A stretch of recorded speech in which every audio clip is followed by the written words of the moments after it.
नवीन दिवस. आज सुहानीच्या मनात आज वेगळंच समाधान होतं, कारण आर्यनने काल तिच्यासाठी स्टँड घेतला होता. एवढंच नव्हे तर तिच्या क्षमतांचंही कौतुक केलं होतं. हे सगळं तिच्यासाठी अगदी नवीन होतं. सतत अपमान सहन करणाऱ्या हृदयाला अचानक आलेली ही छोटीशी ऊब होती.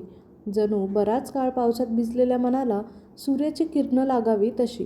ती आज कॉलेजकडे निघाली तेव्हा तिच्या पावलात अनामिक हलकेपणा होता.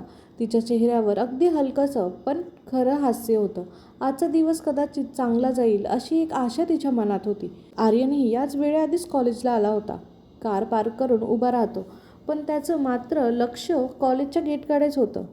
ती आली का? त्यालाच आपल्या मनाचा हा बदल समजत नव्हता आणि त्याला हे नाकारताही येत नव्हतं. काही क्षणांनी त्याला सुहानी दिसते. ओल्या केसावर पडणारी सी हवा, हातात पुस्तकं, चेहऱ्यावर शांतता आणि पहिल्यांदाच आर्यनकडून नकळत एक स्माईल निघते. सुहानी जवळून जाताना आर्यन थोडा पुढे येतो आणि गुड मॉर्निंग बोलतो. ती थांबते आणि आश्चर्याने बघू लागते. इतक्या दिवसात कधीच तो तिच्याशी इतका नम्रतेने बोलला नव्हता, मात्र आज त्याचा आवाज अगदी शांत होता. ती पण हळू आवाजात म्हणते गुड मॉर्निंग आणि ते दोघांसाठी एक नवीन सुरुवात होते. क्लासमध्ये आज प्रोजेक्टचं दुसरं सत्र होतं.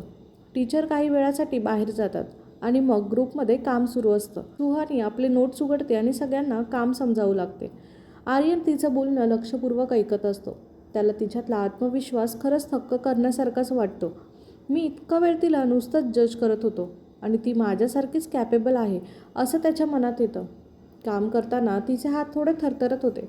तिला आधी कधीही ग्रुपने इतका मान दिला नव्हता.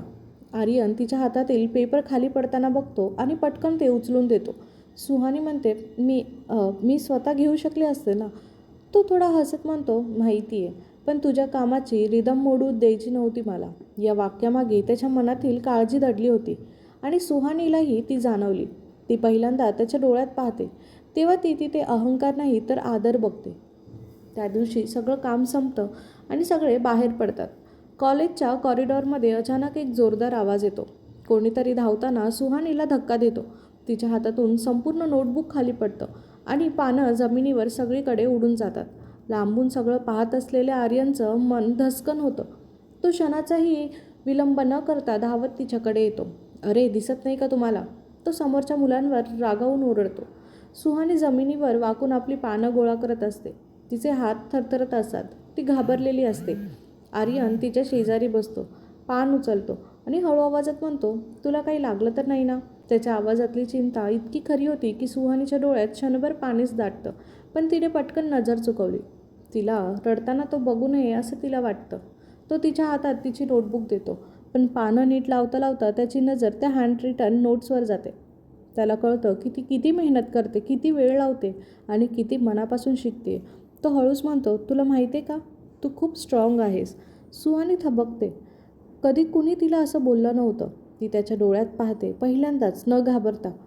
तो क्षण फक्त 2 सेकंदाचा असतो, पण त्या दोघांच्या मनात खूप काही घडतं. त्या क्षणानंतर दोघं काहीही बोलत नाही आणि ती तिथून निघून जाते. तो तिच्याकडे पाहतच राहतो. त्याच्या मनात एक नवीन भीती जागी होते. मी तिच्याकडे आकर्षित होतोय का? हे जे मी काही होतंय ते मी हाताळू शकेन का? सुहानीच्या मनातही एक अनामिक धडधड चालू होते.